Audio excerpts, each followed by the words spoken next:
Hi, everyone. Welcome to whatever conversation this is, a Zoom conversation about how we're all surviving and thriving and doing what we're doing during COVID. I am Hildy Gottlieb with Creating the Future. And Erica, you want to introduce yourself? Yes, I'm Erica Bader. I'm the Vice President of Content and Learning for ACCP, and I'm glad to be having this conversation with you and my colleague, Carolyn. And I'm Carolyn Berkowitz. I'm the CEO of ACCP and also really glad to be here. Me too. Can you guys say what ACCP is? Absolutely. So ACCP is a membership association for purpose-driven professionals who work inside companies. Generally, they are responsible for the relationship with communities, the contributions, the volunteerism, and sometimes they're responsible for other things like diversity and inclusion or sustainability. It looks a little bit different in every company, but I think what is the same among all companies is that they are bridging the relationships with community and relationships inside the business and brokering those relationships so that both the business and the community improve. And during times like this, that role is on display and more important than ever. It's one of the reasons I'm so excited to be with you all. And the fact that ACCP stands for the Association for Corporate Citizenship Professionals, so it's about the people. That's right. That's pretty awesome. It's about the people. The people doing that work. For those who are not familiar with Creating the Future, we are our mission is systems change around the world in any systems that people find themselves, so that the systems that we operate in are actually bringing out the best in each other. So many of the systems that we encounter day to day suspect the worst in us.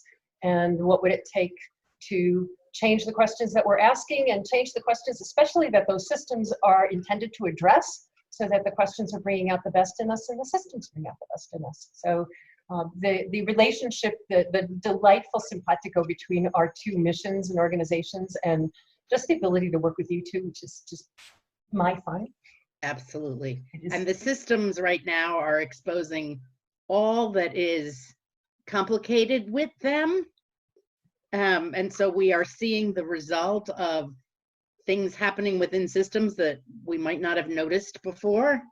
And right now they are coming out loud and clear, and it says to me that we need to think again about many of these systems, how they came to be, why they came to be, and what we need to do to get more from them. Yeah, I don't know if you all remember, there was a poem that made the rounds a couple decades ago called The Cow Path. And it was about how a road, like a super highway, wound up where it was in this community. And it started centuries ago because a cow meandered through the woods, and then people, well, there's a path, so it went, and nobody could figure out why this highway made no sense whatsoever in the 2000s. But right. it all started because that's how a cow meandered through the woods, and we trod that path and then said, well, that's a road. And I think half of our that must be the road we need. I think half of our systems look like that because they did. Right. It made sense, whatever. But yeah. So how are you all doing? How are you? What are you noticing? What is going on in your lives? That just in terms of all of this, how are you coping? Are things busy? Are they? What are you noticing? Erica?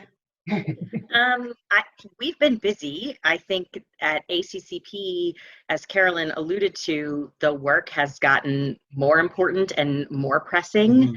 And so we've certainly seen the importance for ACCP's ability to bring people to get together, to connect, to drive conversations, to put people in virtual rooms, to talk about what they're doing. And I think now more than ever, people need the opportunity to understand what others are doing and how they're doing it. I think one of the silver linings that's come from it is there's been a real willingness to share and for people to really talk about what they're doing, because the need is just so great. There really isn't time to feel proprietary or you know, to kind of skirt the real details. I think people are just really open right now because the need requires us to be.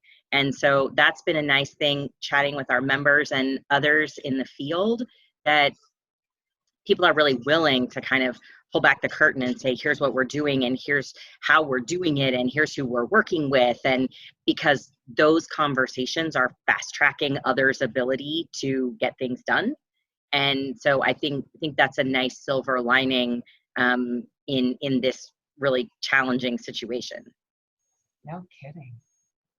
No kidding. Yeah, I think we're, you know, as an organization, we are very much needed. I think, you know, we all worry about what the world looks like, and so we continue to worry, but in the meantime, we're really busy with what is now.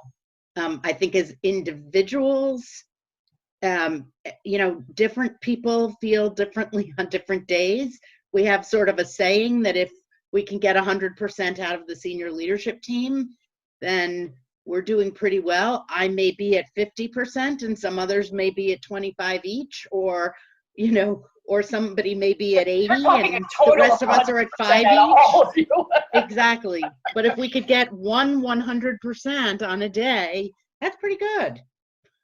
No kidding.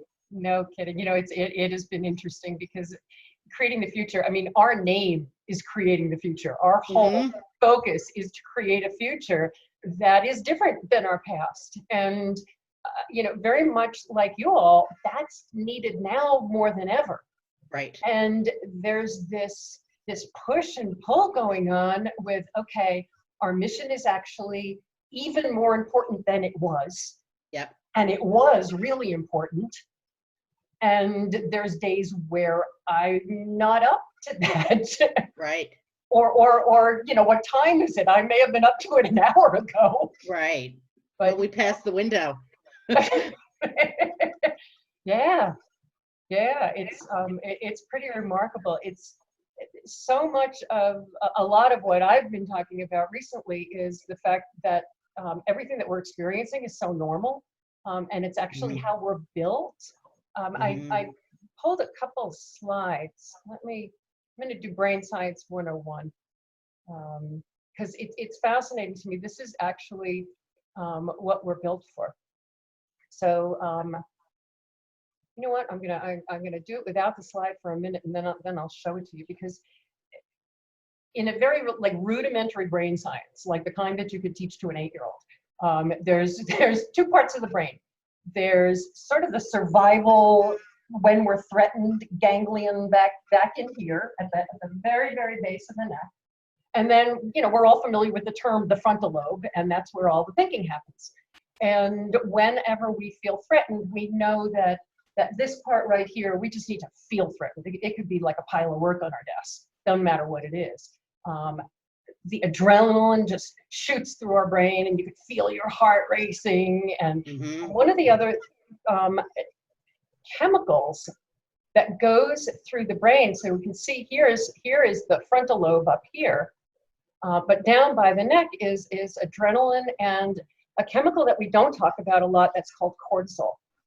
And cortisol's function is to slow down anything that could get in the way of getting out of there. So, I mean, initially, this wasn't about personal stress and emotional stress.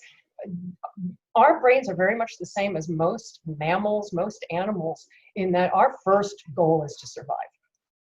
And so if we're feeling threatened and adrenaline's saying, let's go, let's get us out of here, our heart is racing, cortisol slows down things like digestion or metabolism or our immune functions that we don't need if we're escaping.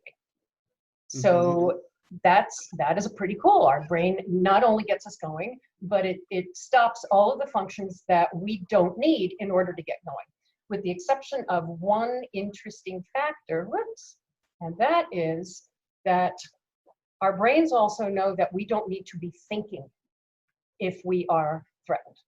So, you know, if the tiger's coming at you, you don't need to be thinking about it, you need to just be getting out of there. And it literally is throwing up, cortisol is literally throwing up this fence, preventing us from getting access to that frontal lobe.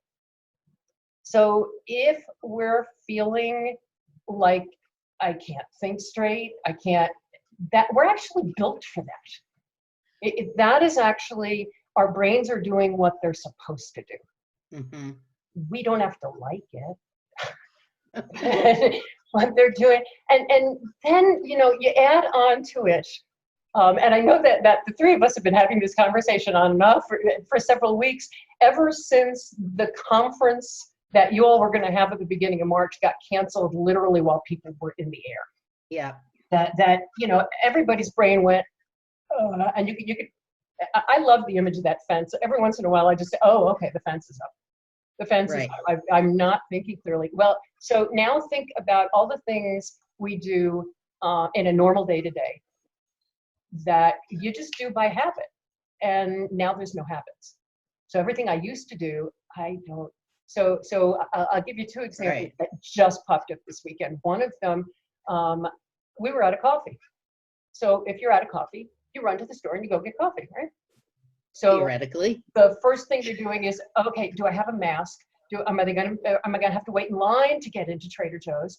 Is the grinder going to be working, or do I need to figure out getting the coffee and then bring? So suddenly we need to just run to the store and get coffee is like a thing. Right. And that's how it is with everything.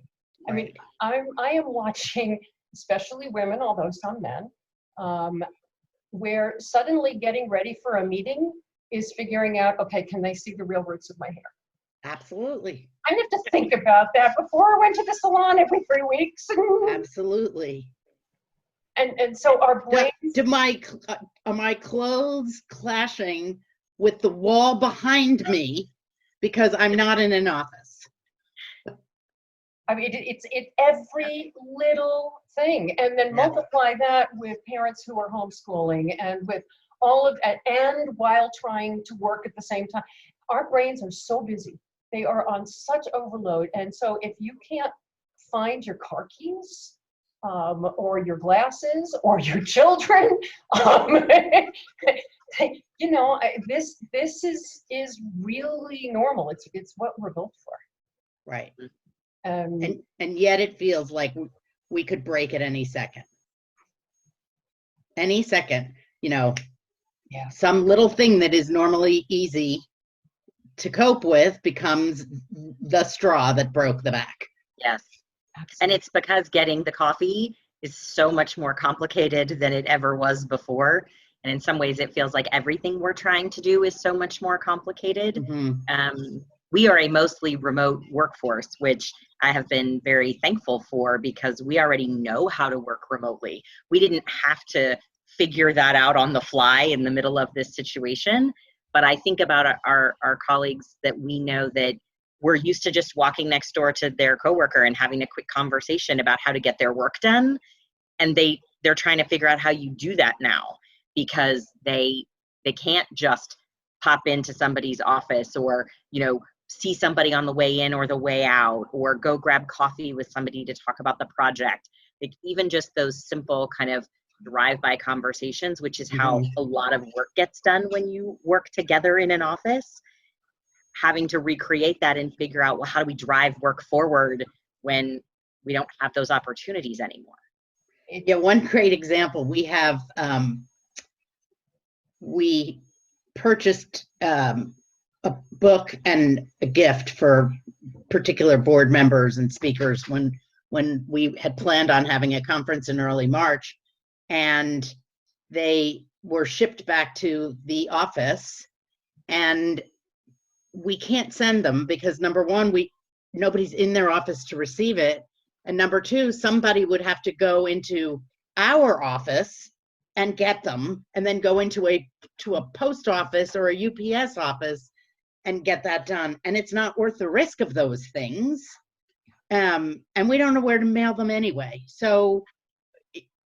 You know, it's little things. A thing. Everything becomes a thing. Yeah. You know, I think about your members really specifically. We're all, anybody who's doing community work and that's your focus.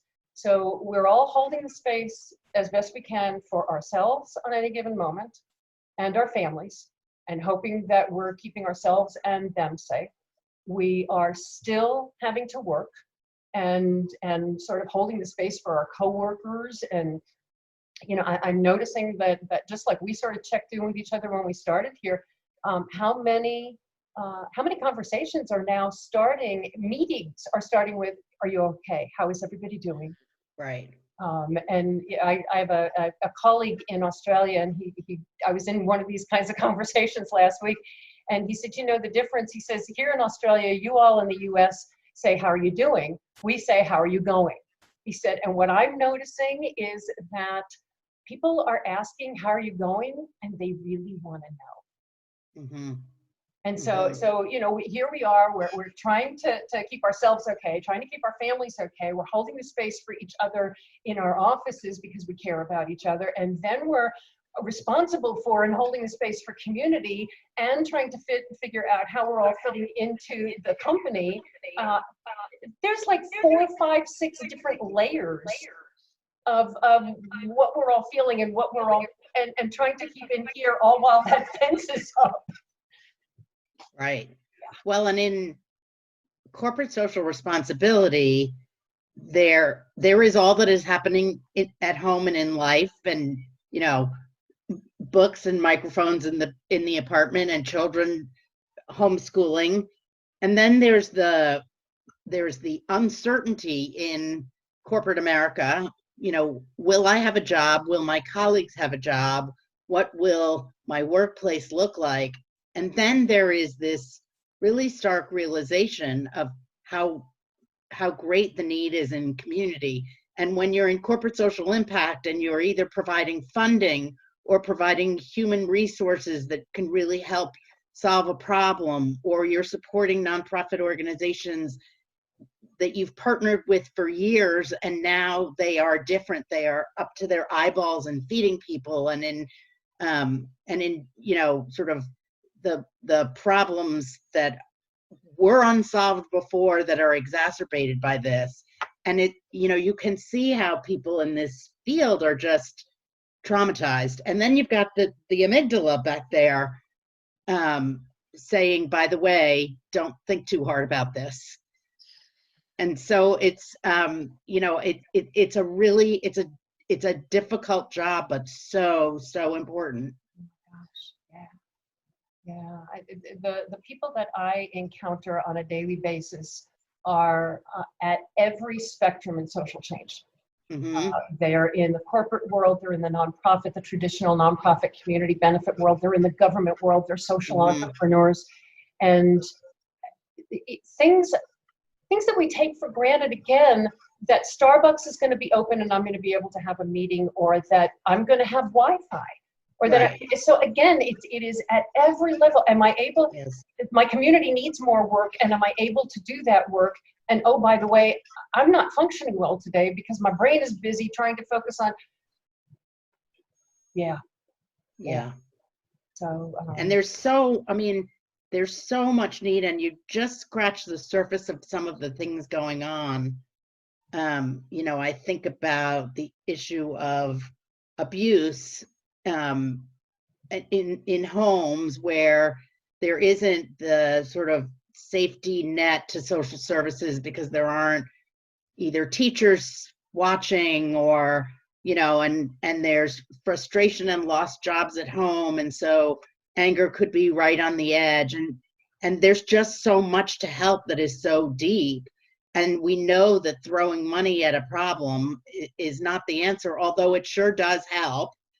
And so I think there is and will be for the foreseeable future so much to do as we think about who we are as a country, as a world, as global citizens. How do we address these things that are on display for all to see, not the fault of anyone, of a bad actor, but just nor have they been corrected or changed in ways that seem to resolve the issues. I'm thinking about two sort of different, not really different, related aspects that I think first it's really important that, they say, put your oxygen mask on you first, and then I really, and it's very hard to do. People who are drawn to social change work and community work, we tend to be the ones who think of everybody else first and ourselves last. Right. And that's becoming very evident as this goes from 1 week to 2 weeks to 1 month to 2 months to, are things going to open up? Are they not going to open up? So many of people saying, you can open everything you want. I'm not going until a surgeon general or somebody tells me it's, I mean, those kinds of, again, big things, right. But that taking care of ourselves thing, I've been talking to a lot of people about some of the small things that we can do to just take care of ourselves in a way that isn't, we've been joking about Mother's Day before we got on the call, saying that sometimes Mother's Day is great if I could just spend some time alone. There are those moments when we do have, either it's when you first get up in the morning or going to bed at night.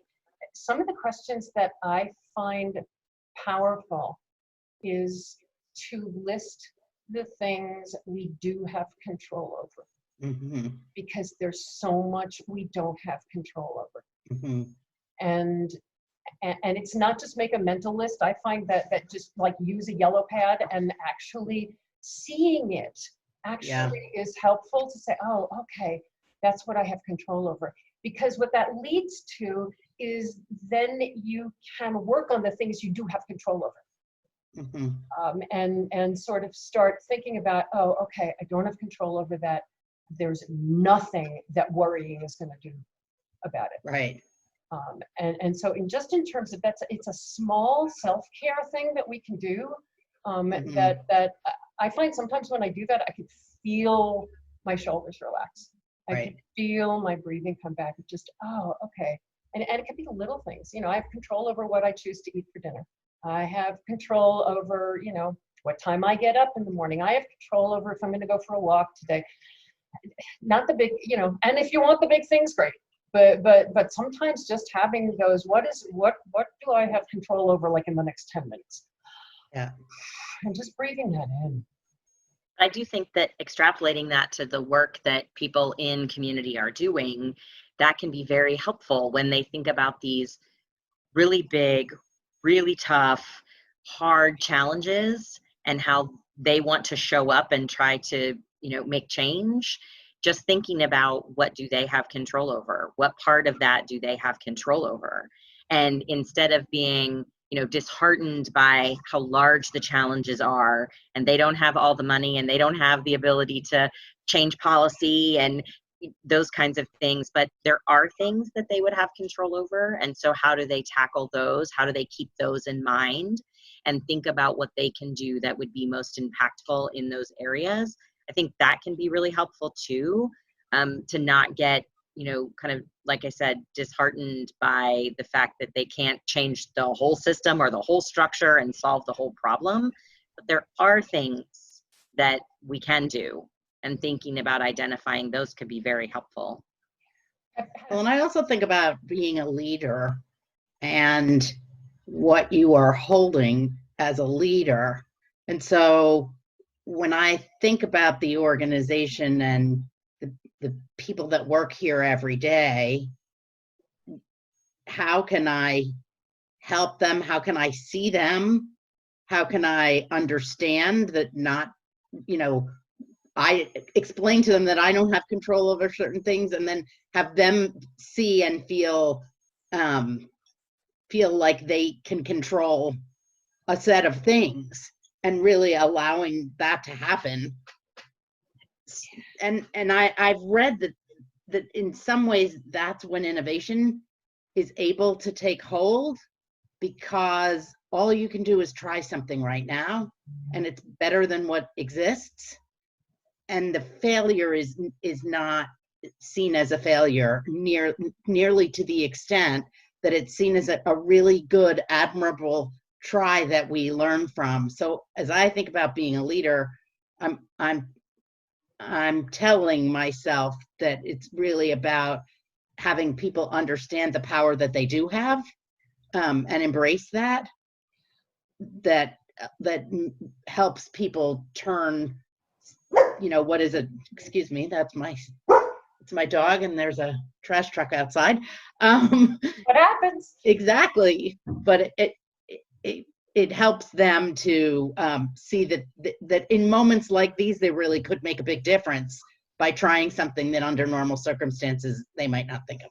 Well, and you're talking about being a leader in holding the space. Now you're holding the space for yet another group of Right. people that you're and Colleagues and employees. There's that mindfulness when you're in those meetings to be able to say, that's not something we have control over. Let's go back to what we do have control over. I mean, but and then there's the other part of it where we are being encouraged. You all seen that New Yorker cartoon that's been making the rounds with the guy in the boat? Let me see if I have it. Let me see. Yeah, there we go. The guy in the rowboat. Oh yes. That's leaking, and the sharks and the ships are out, and the lightning is striking, and this is it, the time to finish your novel. We keep thinking, this is it, the time for us to be in community and be the. And, right. At some point we're adding another lightning bolt. We're just like, right. We should be able to do more. We should, since we're not commuting, have more time to do this magnificent thing, or we should. So there's so many shoulds. Have you heard the expression that I think Tara Brach says that should is an argument with reality? Yes. I've never heard that, but I love Tara love Brach. it. Love that and we should all over ourselves, so to speak. But and another thing that we can do personally is to be conscious of when we're having a good day and when we're having a bad day. Mm-hmm. And to either be able to cancel a meeting or reschedule a meeting, or to start the meeting with, I'm not at my best today. Mm-hmm. And again, that whole ability to be human with each other. I love that your dog is barking, Carolyn. I mean, we're getting to know each other as people in these meetings now. Right. Kids are. Well, I have to say, Hildy, one of the things that you said in one of our conversations, I have thought about every morning when I look at my calendar. You shared that you look at your agenda for the day and you take into account what's already on your calendar, and you think realistically about what you can get done that day.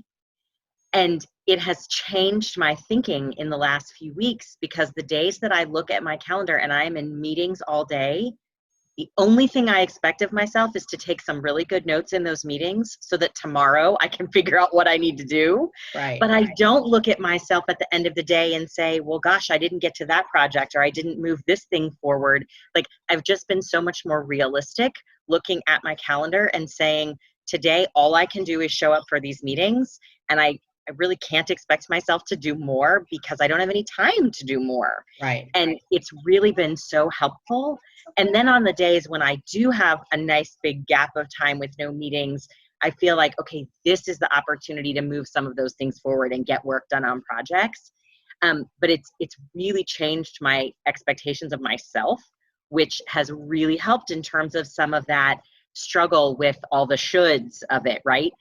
Before, I would have looked at it and thought, well, here's my to-do list, and I should be checking things off, not realizing that, yes, but if you put the to-do list next to the daily calendar, there's no time to do any of those things. Yeah, and I also feel, you might only have the brain to do one of them right now.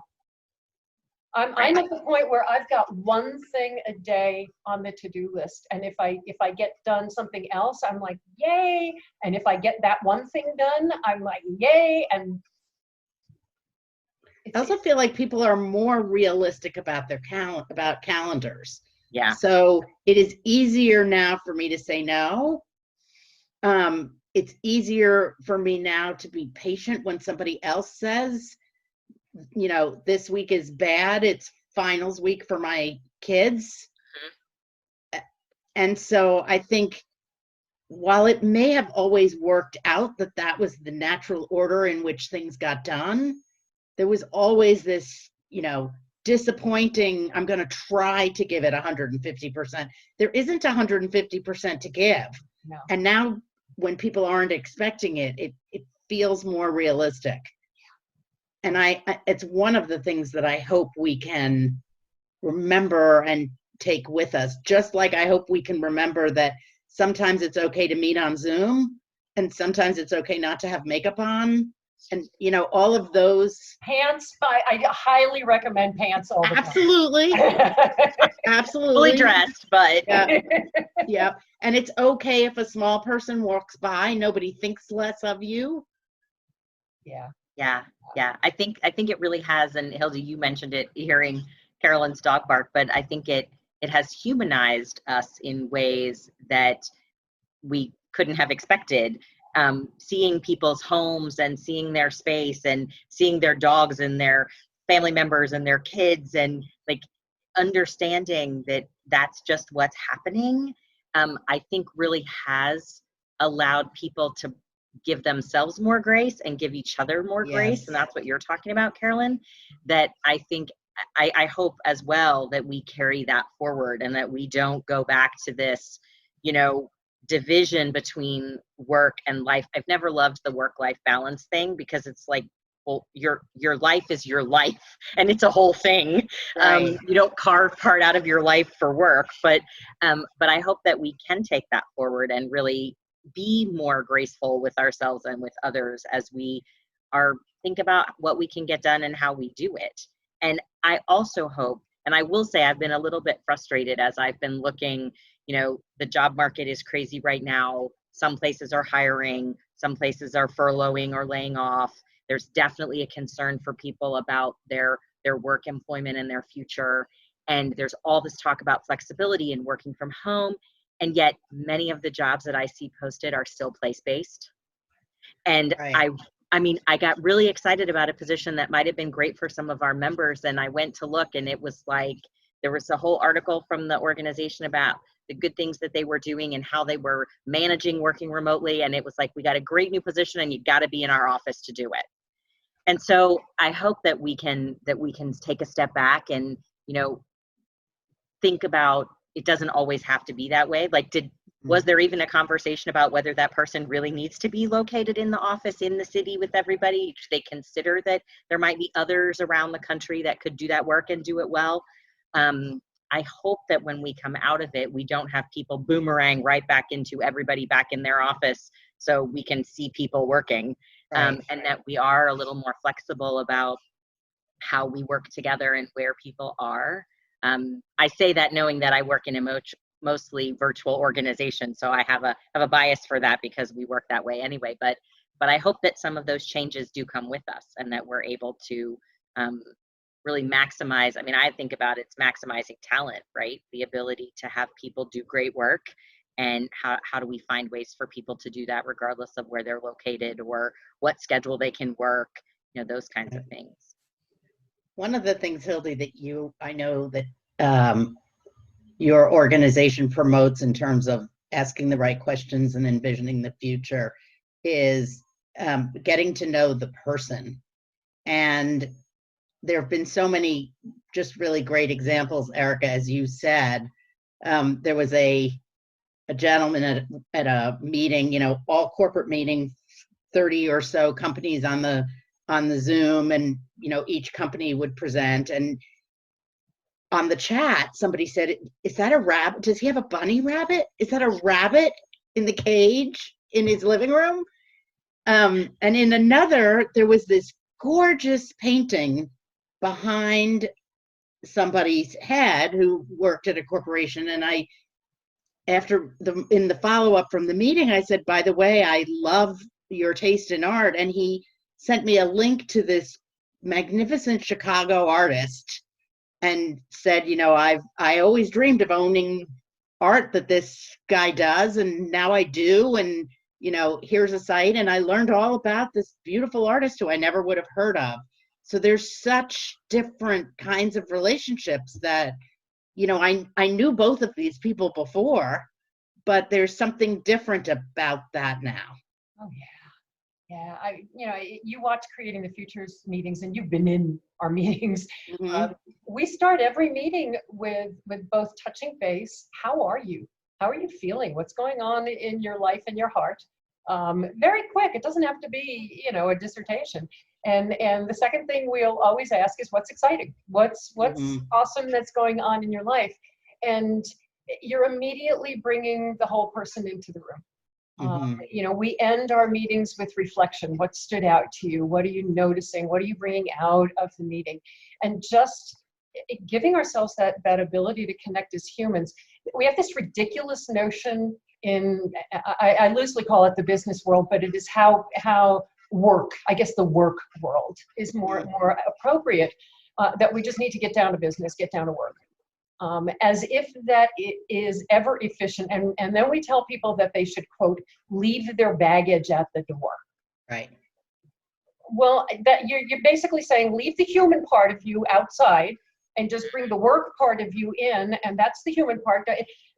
If I remember when my mom was dying, that was with me every single day for the 18 months I was taking care of her. Absolutely. And some days I was okay, and some days I wasn't okay. And if I didn't say that in the meeting, then we go to the assumptions. Well, she's this, or she's that, or she's this. No, she's just not really present because something big is going on in her life. Right. The stories we write, as Brene Brown says. Yes. Yeah. So, it's let me bring up a slide here, because we're really focusing on this. Anyone who's been around Creating the Future at all, we know that these last two, these right two boxes make perfect sense. Our actions create our results. What we don't think about so often is that our beliefs and our assumptions and all of the things that go into our thinking is what creates our actions. Mm-hmm. And right now, when our thinking is sometimes being curtailed, sometimes not being curtailed, the most important place that we can focus is on our thinking. That's where our power is. And so as we're thinking about it for ourselves, when we're thinking about it for what are we bringing into the room with other people, as we're thinking about how we're listening to the folks that are in community with us, changing that thinking part, being more mindful, being more slow, being more conscious of, I'm not doing great today, and either I'll reschedule the meeting or I'll tell them up front. I'm just to let you know, this hasn't been a great day around here. You two know that last week we were in the middle of replumbing our house, which is great fun to do during COVID. I will tell you, I do not recommend it. It was not our choice. It was an emergency. But if I hadn't opened a meeting by saying there's going to be noise outside, and our house is in a total disarray. If I hadn't started by saying, everything that was in the bathrooms are now in the living room, you don't know that this is all that's going on in my head right now. That you may be asking about a file, and my only thought might be, now where did I put the files? So tell me, what is the difference? And I appreciated that. What is the difference between that and an excuse? So, I've often, when I decline a meeting, I want to say, here's why I'm declining, because I want people to feel like you are important to me, but I still have to cancel. So for me, I always want to give a reason. And sometimes I get the pushback that you don't need to give a reason to anybody. And so, does that then mean that it's an excuse? And I'm just curious how you get around that thinking. It's an excuse are 7 layers of judgment that we're putting on stuff. And right now that's just what we need, more judgment. As if we're not judging ourselves enough. Right. If somebody wants to take what I'm saying as an excuse, my daughter's got a friend who categorizes problems as a my P and a YP. It's a my problem or a your problem. And if you're going to take what I'm saying as something, oh, she's just making excuses, that's not my problem. My problem is I want you to feel honored that this meeting was important to me. I could do 2 hours on catalytic thinking and how this fits into catalytic thinking, but really what this is all about is the situation that's presenting itself is you're not at your best to be in a meeting. I'm going to make it up. You're not at your best to be a meeting. We can either react to that and go into reactive mode, which is I should be, there's always shoulds. I should be there, or I should tell them, or we can pivot to what does this situation make possible? And what the situation makes possible is, well, I won't, and for whom? What does it make possible for me? Okay, I get to rest. I get to, again, honor the fact that I can work on good days and not work on bad days. Okay, what does this situation make possible for the person I'm supposed to meet with? Well, I want them to feel honored. Okay, I can say that. Right. I can say Right. in my email or in my whatever, I really want to honor our time together. I'm not at my best today, or the plumber is here, or whatever. And I want to make sure that our time together is as focused as it could be. It's a very different thing than, I just don't feel like. And do you think a crisis like this helps people to do that? Do you think people feel more comfortable, or is that why we're having this conversation, so people can see that it's okay to do that? Bingo. I mean, how many, we've got the judgments that we think others are putting on us. There's the judgments they do put on us. And then we multiply that by 1,000,000 and we get the judgments we put on ourselves. Right. I should be stronger. I should be better. I should be more capable. I'm at the height of my career. If I can't handle this, that's all the self-talk. Right. That's all the self-talk. And, if we talked to our friends the way we talk to ourselves, we wouldn't have any friends. Yeah. And then through all this, there are those amazing moments of clarity. I think about Erica, who in the middle of a crisis of canceling a conference said, clear as a bell, I have plans for a virtual conference. I'm already working on it in my mind. And that was before we were all on, before Zoom was a thing that we were all on 24/7. And so, there are, in times like this, these moments of clarity. And grab those. That's why I said, work on the good days and rest on the bad days. Give our brains the rest and the nurturing. You're basically creating conditions for your own success. And realizing that I want to bring my best self to my coworkers, to my family. Let's talk a little bit about community, because we've been talking about everything, the work situation and the personal situation, because everybody that chances are is going to watch this is doing something to benefit their communities, whether that is their job, whether that's their avocation, whether that's just where their heart is. So many people right now who weren't working in community are wanting to help. The power that we have, and again, that thinking box, the thinking that creates our actions, right now more than ever, it's going to be really important that because what's coming at us from community, especially your members that are being asked for money and time and help in any way possible, is what are we hearing what are we listening for and hearing when people are coming to us? And let me sort of let me branch out on that a little bit. As part of catalytic thinking, we call this catalytic listening. What we have a tendency to do, and again, it's the way our brain, we are reactive creatures, first and foremost. What we have a tendency to do when someone comes at us with problems, and the conflicts and all of the things that are wrong, is we tend to go down that rabbit hole with them. We tend to, and just think about grant applications and stuff. We're asking people, what are your problems and how bad are they? Right. You know, we're at that, you know, how bad does it suck? And does it suck as bad as this group? Well, theirs sucks worse. So we're going to, and what that's doing to your brain, just think about it. Think about when we're focused on people's problems and they're telling us how bad it is, especially if they're in person or it's eloquently written of how horrible it is, your brain's doing all that same stuff. It's triggering. And your reaction is going to trigger their reaction, and we're creating that cycle. We're creating that cycle. And so people tell us about their problems. They tell us about their weaknesses, about stuff they don't have, their lack. They talk about conflicts. And that's where we tend to just react directly to that. Well, if that's the problem, then here's how we can fix it. And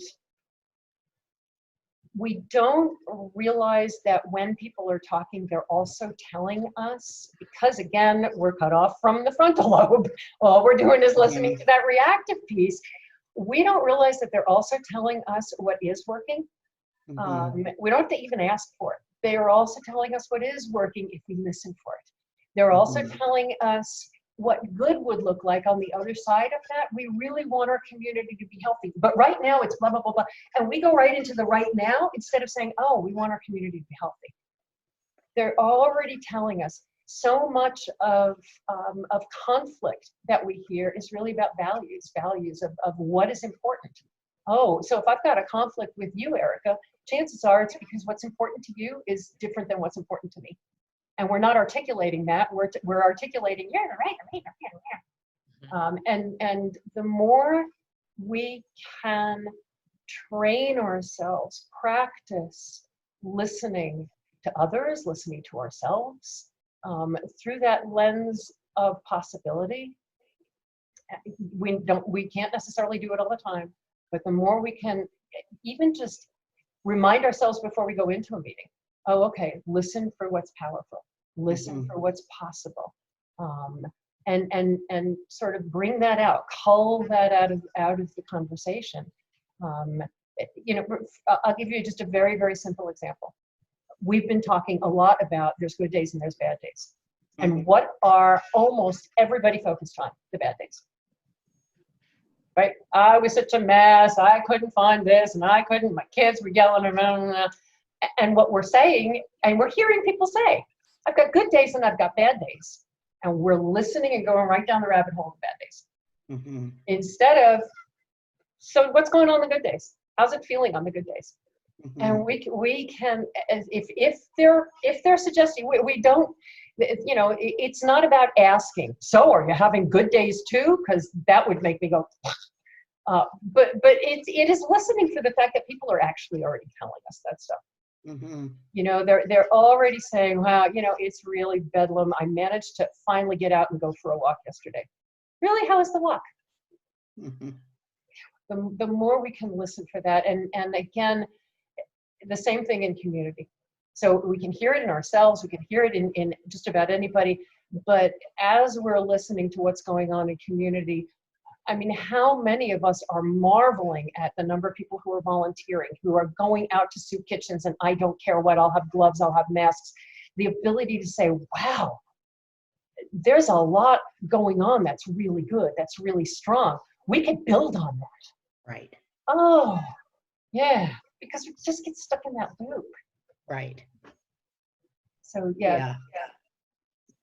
So Hildy, I know when we talked about this as we were leading up to this conversation, you shared kind of a technique that you use when you go into conversation where you actually make some notes on a piece of paper. Can you share that with the people listening? Because I think it's pretty powerful. It's a simple thing, but that kind of triggers you to listen. I don't know if this will show when I'll see if I can draw it, and if it shows, great.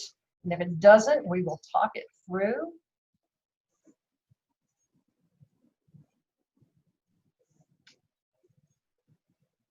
When I am in a conversation with folks that is going to be around stuff, not just chit-chatty, but sometimes, you know, when you're chit-chatting, it does come up too, is I make 3 columns on a page. One says, I don't know if this is backwards or not. One says strengths, one says outcomes, one says values. And as people are talking, I'm sticking stuff in And you know, you are human. You're gonna, you know, scribble stuff in different categories and stuff. But what it does when I'm not in listening, but I'm actually sort of reflecting back, talking mode, is I can look at my notes and I can circle. Oh, okay, yeah, there's this. I wanna make sure I focus on that. And I may have written something in the outcomes that's actually value. It doesn't matter. I'm reminding myself, oh, focus on the strengths and the outcomes and the values.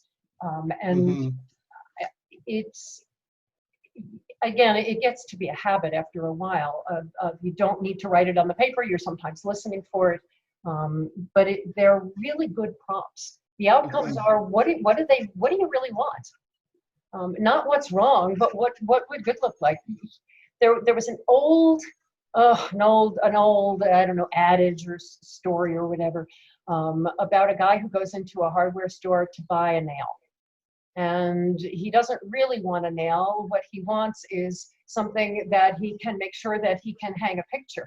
And it's not really about the fact that he wants to hang a picture, but the fact that his wife has been nagging at him for the past 2 weeks to hang that picture. And it's not really about the nagging, it's the fact that he wants his wife to love him. And it manifests as he's going to the hardware store for a nail. And that always sticks in my head, is that's the outcomes, and if we listen for what people really want, they're telling us right now, kids who are dependent on school lunches and are not going to school are hungry. It sounds like you really want kids to be healthy and strong right now. Yeah. It is a lot different than it sounds like that really sucks. So how can we achieve that with our work moving forward? Right, exactly. And you're holding the space. You're acknowledging that it does suck. This is horrible. Right. And it sounds like you really want kids to be healthy. Are there folks in town that are working on that? Who could you partner with? It opens up doors that are way more powerful and positive when we're, again, listening for what's strong. And people are telling us they're just not, you know, I used to, years ago, decades ago, I was a consultant, worked with nonprofits and worked primarily with boards and governance. And somebody would call and they would say, my board is a mess. And I'd say, okay, tell me what's the mess. And they say, well, you know, we've got 12 board members. 3 of them are great, but the other 9 are making me crazy. And all they want to do is talk about the 9. All I wanted to talk about was the 3. Right. Tell me about those 3. What are they doing? And again, it's just, it is a focus, but especially right now when it's so easy to get overwhelmed, to get overloaded, to be thinking of the problems of the world. And again, what you do have control over is, what am I paying attention to? And again, you know, practice with yourself. What am I paying attention to in my own conversations with me? You know, what am I feeling right now? Okay, I'm feeling frustrated and overwhelmed. What would good look like? What would my outcomes be? Calm. Oh, calm. Can I work on calm? Oh, yeah, I can. You know. I think about in our business and people who are engaged from the corporate perspective and community, they often have to react to a disaster or a crisis. And sometimes it's a crisis just in the community, and sometimes it's a regional crisis, and sometimes it's a national crisis, and as we know now, it's a world crisis. But I think we have learned that if you throw all your resources into relief, then there is nothing left for recovery or rebuilding what will be better the next time, more resilient communities. And so even now, as companies are still, this one's a little weird because there is the end of the first period here is not quite as clear, but just the relief part, many companies have sort of spent their money. They've decided what the most important thing that they can do is, and they've done that. And rather than continue to just do that, now is that time that they're really listening for the values and noticing what needs to be changed over the long haul and who they might partner with. And I think as they are thinking about the rebuilding and the resiliency, I'm hearing a lot of companies now say, I'm just stopping and seeing what other people are doing and learning what's out there and listening, taking a wait and see, because it isn't time yet to go out and fix everything for the future until we can really understand it.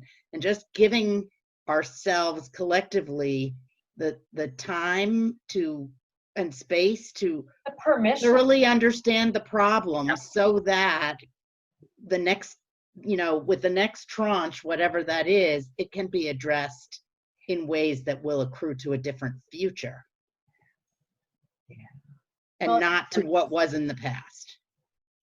And I love the focus on the outcomes because, and we alluded to this earlier, so many of our systems, the way things have been done, are broken by this situation. Like, and you mentioned it, Hildy, children getting food from school.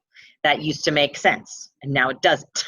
And so thinking about the outcome, we want children to be healthy and strong, helps us think about the other ways we could get to that outcome. It helps sort of drive that innovation instead of let's fix this, pipeline of kids in school getting food. It's no, well, there's a bigger outcome than that, and focusing on that outcome can help us think about what are the other ways that we can make that happen. Right. That because that system right now is broken for all these reasons, but how do we think about still getting at that outcome? And it really kind of opens up the possibilities for people to think differently about how we reach that outcome. And it sort of takes off the blinders of the way things have always been done and helps people think differently about, well, if we want that outcome, there's so many ways we could get there. And so then let's talk about all those ways and what's possible right now, given where we are. And that's what I really love about it, is it gives us that bigger picture and allows us to think differently. And the bigger picture also includes other people who are doing other pieces of it. That's right. So, it opens, again, it opens that bigger view. Right. And it's not an either or. This is about context. It's not you listen for the problems or you listen for what's possible. The reality of life has all of that stuff in it. And what we start to realize is that we're only paying attention to this part of it. We've only been paying attention to this very narrow focus of, well, this is what we do and this is how we do it. And we're seeing in corporations, we're seeing it everywhere, that people are busting open that oh, this is what we did do, but I'm not sure that works anymore. But to be able to see the whole picture, you realize the problem's part of it, but everything else is part of it too. Right. And that's really, that's the powerful part. That's where our power is. Right. And that's where the breakthrough solutions are. I remember earlier in my career, the issue was kids learning and adult literacy. There were these sort of two issues. Kids can't read. Well, when their parents can't read, that's much harder. But also when their parents have had terrible experiences as children in schools and didn't feel like they were successful there, there is a very natural barrier to not feeling comfortable, feeling intimidated about going into their kids' schools. And what two very different fields of work came to together was that if you can bring parents into the school and teach parents in an environment where they can be successful, at the same time that you're teaching kids in an environment that they need their parents to see, well, the outcome is, there is this shared commitment to literacy. And that really just changes the learning dynamic of the whole family. But otherwise, it would have been just more and more money at the problem of why aren't kids learning, or more and more money at the problem of, why do these adults have low paying jobs and can't advance? And it really is, it's a shared opportunity. And I think when we can do this kind of listening to, I never I hated school. I don't know how to read. It's a really terrible thing. But when you start to get at, so why don't, tell me more, you start to get at, it's really, I want to help. I feel like a failure walking into a school building. And now you can come up with something that's really different. Now you come up with it. Yeah. It's so interesting. One of the many things that this is doing, and as we start, because I could talk with y'all for like another 3 hours, and as we start winding down and thinking about reflections in terms of what we're hoping will come out of this. One of the things that has become so obvious is that everything is interconnected, everything is interrelated, and we've gotten very good at specialization and myopia. We're real good at looking down that tunnel and saying this is the very, very narrow thing. But we're talking about food. Well, are we talking about poverty? Well, yeah, but if we talked about poverty, we'd have to talk about substance abuse and literacy and education and workforce. And yeah, we're just going to talk about food. We've really opened that up right now. It would be really nice if we can keep that vision, that old line. So how's that working for you? We've been feeding people for how many years? How's it working to ignore all that other stuff to say, well, that's not our job? You can just keep throwing money at feeding people, or we can actually look at that whole ecosystem. Yeah. Right.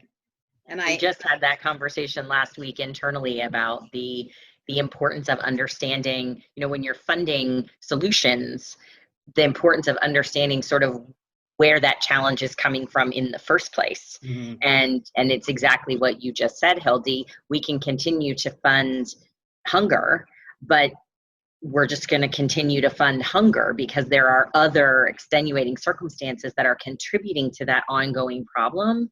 And so hopefully this will prompt all sorts of people and organizations that are focused on community to think bigger and to be willing to look upstream and figure out what's creating those challenges, and how do we start to have conversations that are more inclusive of all of those things instead of that myopia of just the one issue. And hopefully this situation will have gotten people more comfortable with those conversations, more willing to have those conversations. Yeah. And again, it's not either or. People need food.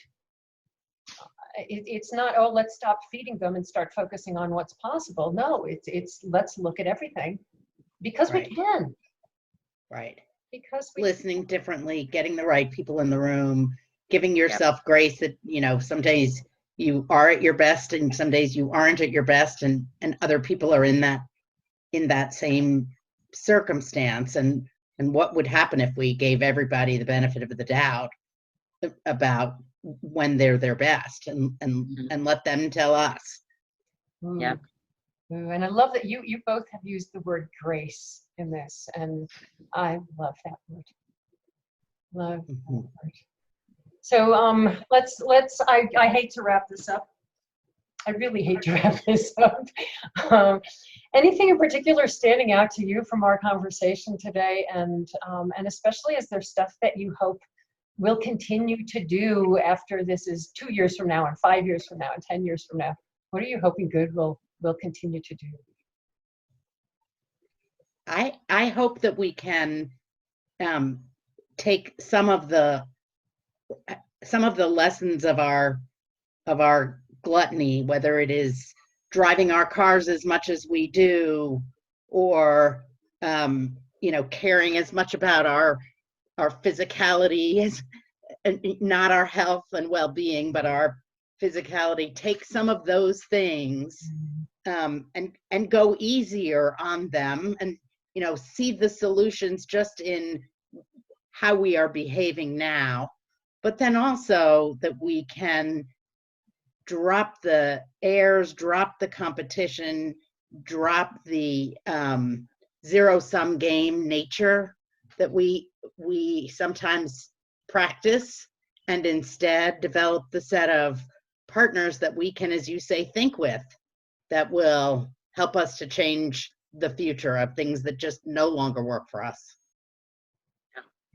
Yeah, I really hope that we can drive conversations like this, that we can encourage people to ask different questions, that we can help people understand the power in the questions that they ask, and that regardless of where you sit in your organization, whatever that organization is, your workplace, your family, your community, there's power in the questions that you put on the table. And so I hope that we can continue that more innovative thinking, that this situation, like just by its very nature, we've had to be more innovative. I hope that we don't go rushing back to the old worn sweater just because it feels familiar. I hope that we can think about doing things differently and approaching things differently. And you mentioned it, Hildy. I hope we can carry forward the grace that we are all finding. It is not easy. I think every day we struggle with it. I think it's so much easier to give grace to others than ourselves, but this situation is calling us to do that over and over and over again.